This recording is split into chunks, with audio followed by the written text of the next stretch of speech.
Turavye kweva na njira ya Yesu Kristo ndo Yesu ni kenjira. Maana Biblia inasema ndio kilikare na kiraga pele Yesu ndiye njia. Yesu ni kenjira. Na hatutafika kwa Baba na tupiga kinya kwa Baba bila kupitia kwa Yesu. Tutavetokele kwa Yesu. Nicodemus akauliza. Nicodemus yakeli apelele. Unaniambia nisaliwe mara ya pili. Ola njaro ya kaere. Na mimi ni mzima. Na mimi mondo mugima. Nitarudi aje kwa tumbo ya mama yangu nisaliwe tena. Ngasho kandari ya maito ate ya njaro lengo. Yesu akamwambia.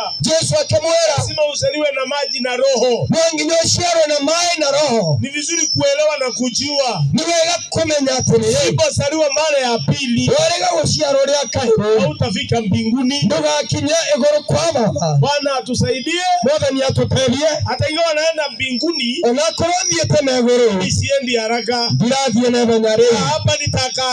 Yeme mengwe karakara. Hapa nitakaa. Mengwe karakara.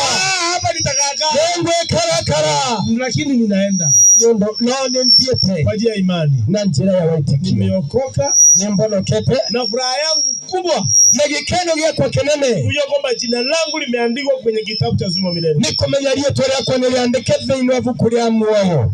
Amen. Amen. Tumchapie makofi mazuri.